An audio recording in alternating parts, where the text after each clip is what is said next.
It's a $10 billion business, San Diego. Can you guess what it is? You're going to find out. And there's a film festival coming to Coronado, and you're going to love it. And it's the start of a new year, and it's time to organize your life. Tracy Pei is going to be joining us. She is the organizational expert in San Diego. She even wrote a book on it. It's time to organize your life, and it all starts right now.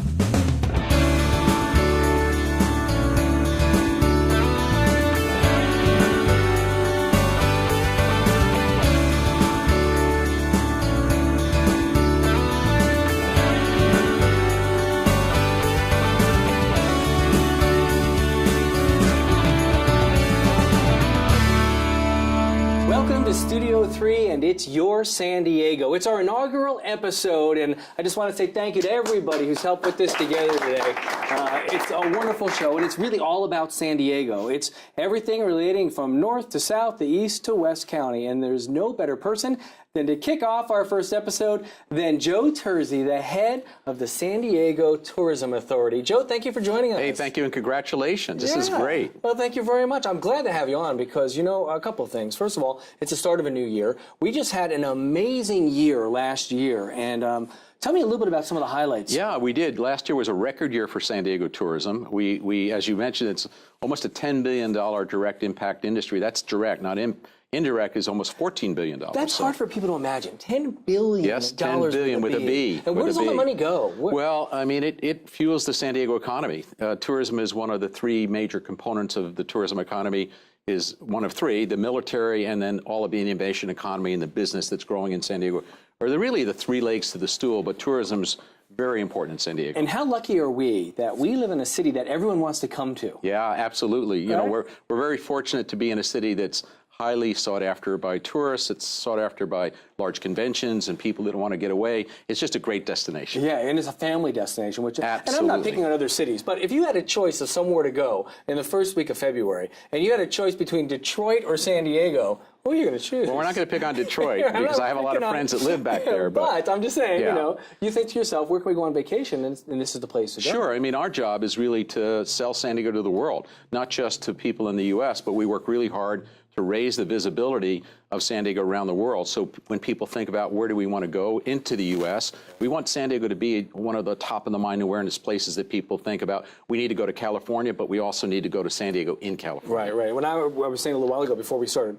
the show, but I was over in Romania a couple of years ago and working on a show, and when people would hear you talking in English, they'd be, where are you from? And you say California, they would just be, California, we love America, you know, and they love it. Let's talk about how many people came here last year. Sure. Again, a record-setting. Almost 34 million people visited San Diego. The county only has a population of 2 million. Yes. Well, you know, that's total people into San Diego. Many people come into San Diego for the day, so it's not staying overnight. But we had 17 million room nights sold in San Diego last year, another record. We produced almost $235 million in tax, TOT tax, for the city and the county area. And that $230 million goes right back into the goes right into the general fund. Yeah, it goes to take care of roads. It helps with police and fire and essential city services. A lot of people don't understand that the tourism economy contributes very greatly to the city of San Diego. It's the third largest income that the city of San Diego has. Right, and everybody is kind of familiar with it. You check in at a hotel, so you go somewhere else,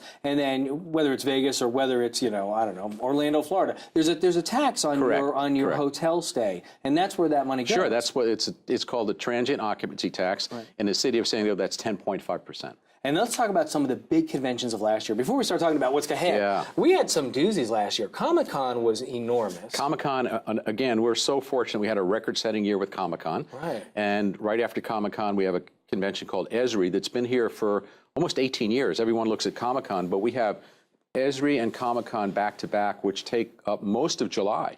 And so July was very busy. This next year that we're into is even going to be busier. In May, we get into the Amgen Tour of California, which is... Let's talk about that. Okay, so the Amgen Tour is a bike tour. Yes, it is. Right, and it's a very big one. It's a legitimate bike race. It rivals the Tour de France or the Giro, which is an Italian bike race. We'll have all of the major teams that tour into those races will be here. And it starts in San Diego. These are people prepping for the Olympics. Absolutely. These are big-time riders. These are big-time riders. These are the top riders around the world that will be in San Diego. The start of the race is going to be in San Diego. Right. It starts in the Mission Bay area. It runs all the way through downtown, up into East County, up Mount Palomar and back. It's a 120-mile leg that they're riding that day in San Diego. That's so it's amazing. great. Well, that's going to be a blast. It's going to be fantastic. You know, and you know, we're starting off the new year, which means we just literally finished days ago the auto show. Yes. And the auto show is a big deal too. We've been doing The auto that for show almost is great. 20 years. Yeah, and this year was even bigger because they have an auto show in LA and then they have a big one in Detroit. But San Diego has become the show between those two big shows, and their attendance this year was record-setting in San Diego. Yeah, and I mean, these conventions are huge and they're big. So let's talk about what. So last year was huge, big year, right? Absolutely. So now you have to try and top that. Well, I mean, it's probably a personal goal of yours to try and top that, even if it's $1 more and one more person. Yeah. So what are you doing right now to bring people in? Well, I think, and I didn't mention, you know that we have the July All-Star Game. The Major League Baseball All-Star Game is in July, so that's going to be great for the city. I don't think you're going to be able to find a room in July in San Diego. So if you're thinking about coming to San Diego in July, book now. Book now, right? And that's a big deal. I mean, the All-Star Game, it's a week worth of festivities leading up to it. It is, and so from our standpoint, we see this year as, again, being a record-setting year. Right. We see great activity already on the books for meetings. The convention center will have its largest amount of attendees ever in 2016. Many hotels have significant bookings already. So we already know that 2016 is going to be a strong year. Yeah. And we see occupancies in San Diego approaching the 80% mark, which is pretty much a high water mark for hotel occupancies. And you remember what it was during the recession, how it had dropped so far down. Now you're running commercials, right? Yes, we are. We've got it. What's it called? What's the name of the? It's our TV spot that you're going to show? Yeah. Sure. It's San Diego's Calling. All right. So here's what it looks like. Take a look at this. Don't stop chasing wonder while the day brings up, becomes a sunrise, and we'll see the sunset coasting by the ocean with some music. Turn it up, we got the whole night, 360 days of this. All arms open wide, for memories we'll make here that will always make you smile. And this is what people are seeing where it's snowy and cold, right? Yes, we just finished a 2-week run on Broadway. We actually had our commercial spot running on a 60-foot moving billboard right in the middle of Times Square, even through New Year's Eve. So we had a great positioning. We were on 600 cabs in New York, and we start our major media campaign in New York City this week. So not only are we doing the West Coast, but we're in Dallas and we're back east to talk to people when it's snowing. And hopefully, you know, we don't want to wish bad will on anybody, but we hope it gets cold back there. Exactly, right. If it has to be cold, that's a good place for it to be cold. So it's going to be a wonderful year. I'm going to have you come back on the show in a couple of months when we're maybe right before the All-Star Game, something like that. And when I mean, it's just going to be an amazing year. So we can kind of do it. It will be. And again, congratulations on this great show. Oh, yeah, thank you. It's all about San Diego, so people like you are welcome anytime you want. Anything going on, drop by and let us know. Thanks so much. I appreciate it. Thank you. Joe Kersey for joining us, and the San Diego Tourism Authority President and CEO. Alrighty, when we come back, there's a film festival heading to Coronado, and it's one you're not going to want to miss. We'll be right back.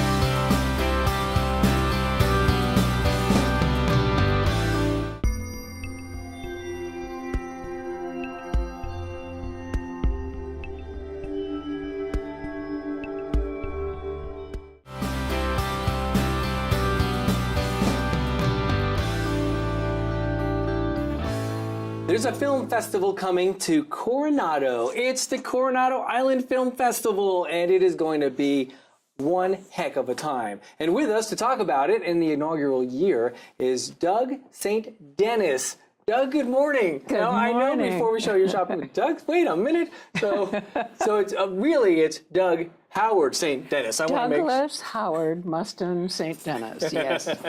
All right, with that I wouldn't lie to you. Let's talk about this. The Coronado Island Film Festival. First of all, when I say it, it sounds like it's already been around forever, but it's the first year. We feel like it's already been around for a while. How many years have you worked on getting this We've worked thing? on it for 4 years, and we've worked very hard on it with huge support from our community. And my friend well, she's the CEO, president, and I'm the founder, executive director, and we've been kind of joined at the hip. First place we went was to the Hotel del Coronado, practicing, we're having a film festival and we want your support. We got in the door with Andrei Zotov, the general manager, and he said, a film festival, you cannot do it without us. Fantastic. And we said, well, oh, you know, but they're our presenting sponsor. They have been so generous and so wonderful. But you know, it's the perfect place to have a film festival, Perfect. you know, because they're always in these little either iconic or eclectic areas, and Coronado's both. You know, And it's a walkable festival. We have a free trolley, thanks to CTID, for those who don't want to walk. But I mean, you can pretty much walk between the venues.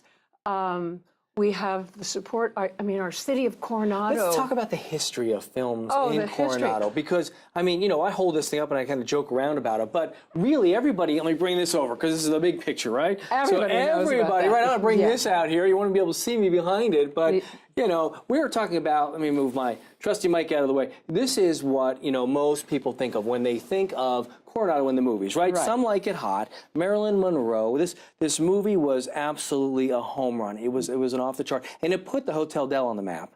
Even though there had been many movies shot before, right? As far for Hollywood, it did. Except the Del had opened its doors to Hollywood since the beginning of movie making. Right. I mean, there have been more than 100 films made there. Early attempts at filmmaking were done right at the hotel, and the actors and the filmmakers would come down, stay at the hotel, of course. Oh, yeah, and love it. And love it, and become kind of part of the community. I mean, Errol Flynn was the dive bomber, fixture right? there. Fred McMurray and Errol Flynn. And that was filmed in 1941, I think. 30, maybe earlier, but it was, late 30s, early 40s. And his daughter is coming, Rory Flynn, and she goes to Turner Classic Movies and other places and does a presentation about her memories of her father, who died when she was young, and she's written a beautiful book.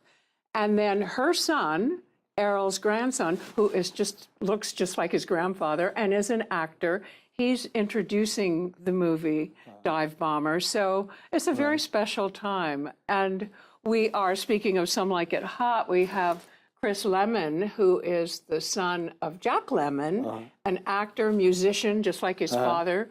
And he's got a show that he's on tour with. It's going to the London West End. It's going a twist of Lemon, right? A Twist of Lemon. He's doing 2 performances of that. It's a one-man musical show where he plays his father. And it's scary. And it's like the golden age of Hollywood because they project Jack Lemmon, Shirley MacLaine on the back. I mean, we have that history, and we have that piece of it, which is kind of the fabric of Coronado. But then we've got these wonderful new and exciting. So the film festival starts what day? Give me the dates. Friday, the 15th of January, coming right up. Right, exactly. It's Martin Luther King Jr. weekend. It's 4 days filled with 85 films. Where are we going to show 85 movies in Coronado? 85 All right, movies. so where will people, and there's a guide. I mean, this is here. Oh, this is our 96-page This is printed amazing. program. Yes, and we've got, it's Can wonderful. you buy a pass for the whole thing? Do you buy, how does it work? You buy a pass for the whole 4 days, which is what we prefer, of course.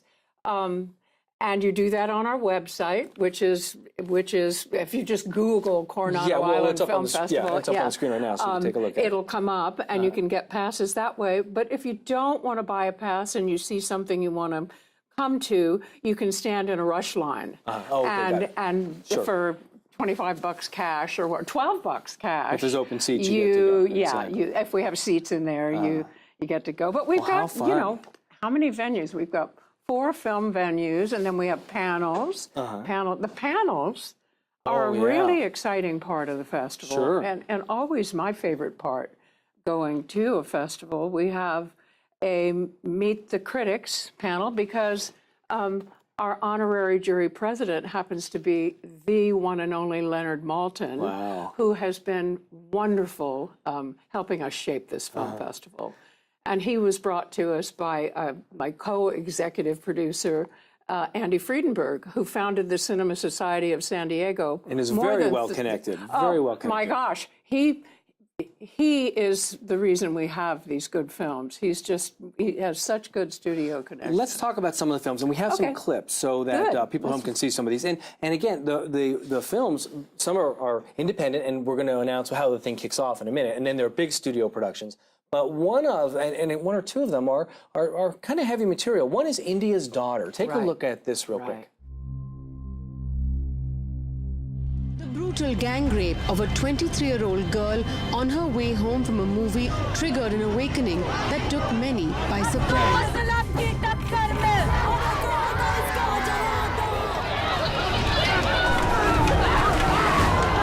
According to the latest government figures, one woman is now raped in India every 20 minutes. Now that's a heavy movie. That has to do with what was in the news. I mean, it was a big deal. And no longer can people turn, a blind eye to rape in India now the way they did prior to that and it was event. a very brave filmmaker, Leslie Udwin, who will be with us with her film, and it's just written on her heart. And she's been to the UN. I mean, this is And another one that's another in the news kind of thing is called Camp 72. Right. Take a look at a little bit of Camp 72. We are grassroots activists trying to share this Nobel Peace Prize to support women around the world working for peace with justice and equality. A group of people cannot just sit behind the scene and cook up charges. People that initiate it, that order it, need to be tried and go to prison. Now, Camp 72 is about Liberia's struggle with genocide, and that has been an issue for 30, 40 years now. And for a long time, people just ignored it. But you can't any longer between social media and movies, and it's in the eye. Then there's some funny movies. Yeah. It's not all heavy movies. There's some funny movies. Meet the Patels is probably going to be, I think it's going to wind up being a breakout movie. It's going to go from They're doing a movie. I think Fox Searchlight is doing the So let's take a little bit of a look of Meet the Patels. This is a story of a young Indian boy who comes to the United States. He's very Americanized, dating an American girl, and then they split up. And then it's the journey of his family trying to find him a match. Take a look. The story starts 2 years ago in LA.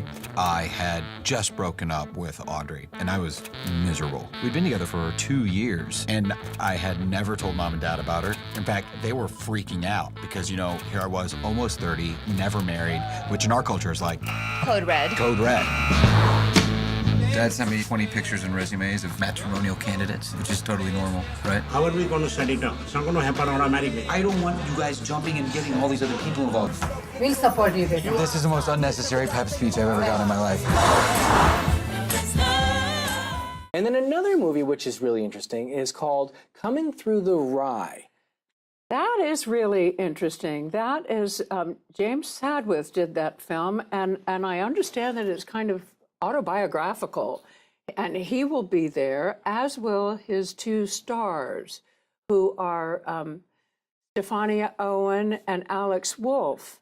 And they're young actors. From what I've seen, Alex is a very talented young man. He is. Let's show him a clip real quick. Take a look. This is called Coming Through the Rye. Take a look at this. Dear Mr. Salinger, if you read this letter and think I'm a pain in the ass, I'm sorry. I'm one of 575 inmates here at Crampton Prep. I say inmates because here at Crampton, it seems like you always have to watch your back.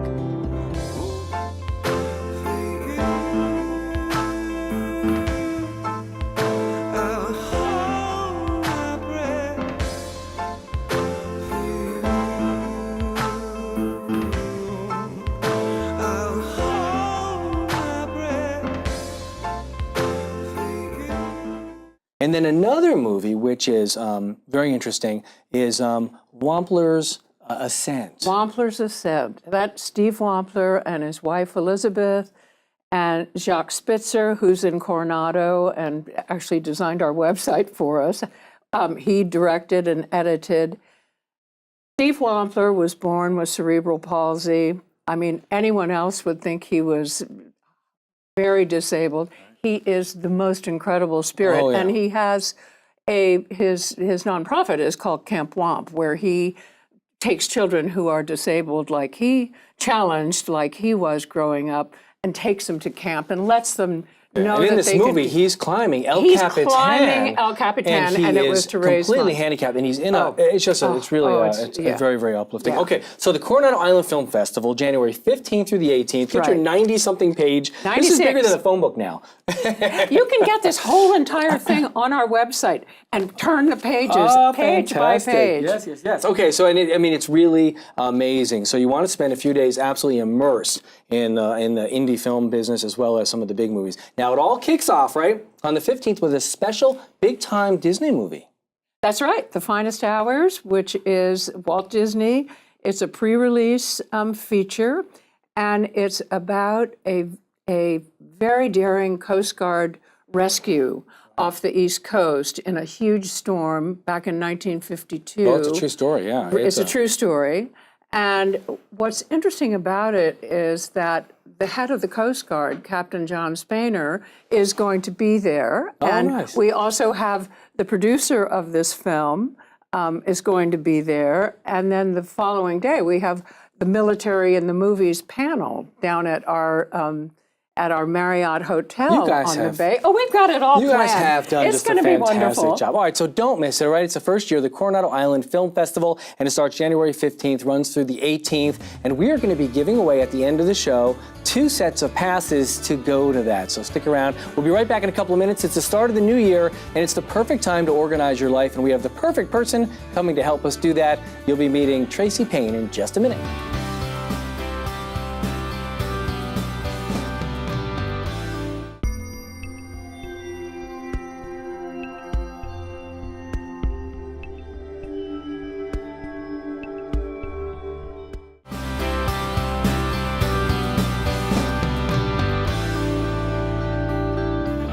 Welcome back. It's the start of a new year, and there's no better time than the start of a new year to start organizing your life. So I have with me San Diego's premier organizer. Her name is Tracy Paye, P-A-Y-E. She wrote the book on it. If clutter could talk, the stories it would tell. Yes. Boy, is that ever true in my house. Welcome, Tracy. Thank you. Thank you. So this is something you love to do and you're very good at. So tell me, why do people need to have you in their life? It's actually very simple. It's to make your life simple. And the bottom line is that if your life is simple, then your life is easier. And if it's easier, then it's less stressful. Right. And if it's less stressful, then it's more enjoyable. All right, so it's the simple. Start of the new year, and you provided us with 5 ways to kind of organize yourself at home. Because you have to organize yourself at work, at home. I mean, everywhere. There's financial organization everywhere. Right, exactly. So let's start with the home. Okay. So 5 things. Downsizing on clothing. Let's talk about that. Yeah, that's a big one. I find that one of the biggest bottlenecks in the home is keeping up with laundry. And usually it's because there's too much clothes in the closet or too much clothes in the dresser. So downsize on that. Right. So you can, when it comes laundry time, you can put away your clothes easily, get ready faster. You'll feel better when you walk in the door. So if you haven't worn it in a year or two, maybe you should move it into the garage in a box. That's a good rule of thumb. Yeah, that's usually a good rule of thumb. All right, next thing is set up areas for kids to be self-sufficient. Yes, I can't tell you how many times I've seen the mothers running around like crazy trying to do this and that for everybody, when the kids could be the ones making their own lunch, making their own breakfast, putting their own clothes away. Right. But you have to set it up for them to be able to do that. Yeah, and I grew up having to do all my own stuff, and it was no fun, but I did it. All right, declutter the bathroom. Yes, hey, if you got a ton of products, you don't need 5 bottles of shampoo underneath your sink. You just need 1, and then you can put the overflow somewhere else. And usually that somewhere else is the hall closet. Right, because nothing worse than having so much junk on your countertop. Yeah. And, it's just, you've got, I don't know, just so many bottles and perfumes. Bottles and everything. Exactly. Yes, kitchen space. Create some space in the kitchen. Yeah, because you know what? When it comes time for you to buy groceries and put them away, you need to be able to put them away easily and find your stuff easily. That's how you wind up with duplicates, when you can't find your stuff easily. Right, yeah. So if you have space in your kitchen... Everything you're talking about is happening at my house even as we speak. I know. Okay, and then decision making. You have to kind of, decide... Well, let me tell you this, that clutter, that indecision is at the root of the problem with clutter. Right. It's an indecision thing. So you have to just become more effective. And you know what? Give yourself 3 options. There's a lot of different options when you have to choose something. Just narrow it down to 3 and just become more effective at that. And you're good at this. You've brought a couple before and after pictures, right? Yeah. So let's take a look at a before, and then let's take a look at an after. And so when people go through this kind of transition, if you look at Tracy Paye's Yelp reviews. Okay, you'll see what I'm talking about there. She was wonderful. She was amazing. It was unbelievable. My husband kept stuff his whole life, and now the place is clean. I mean, that's pretty amazing to help people do that. Yeah, thank you. Thank you. And and I'm very appreciative for those reviews. And I tell you what, it's like if somebody just lets me in their front door, which you won't believe how hard it is for people to do that. It takes years for them to call me. Right. And when they finally do, I'm like, I'll work my magic. Done. Yeah, it's that. And here's her website. It's TracyPaye, PAYE.com. TracyPaye.com, and her phone number's on there too. If you want to get organized, or if you want to get your spouse organized, have her come over. I mean, it's absolutely worth it. You brought this real quick. This is the under the sink organizer. This is from the Container Store. Everyone this is needs one of the ways that you can create space in your kitchen. It's very simple. And sometimes people, if people are are older, they can't get out. You can go do all this for them. Huh? Oh, absolutely. Fantastic. Alrighty, so that's it. Get yourself organized to start off the new year, and call Tracy or go to her website to find out. And by the way, we gave away 2 sets of tickets for going to the Coronado Island Film Festival before we leave. Jennifer and Pedro, congratulations. And if you'd like to enter any of our future contests, this is the website on our screen. Just email us your name and your contact information, and you're automatically entered. Maybe you'll win something next time. Speaking of next time, we'll see you again sometime soon in about a week or 2, right here on It's Your San Diego.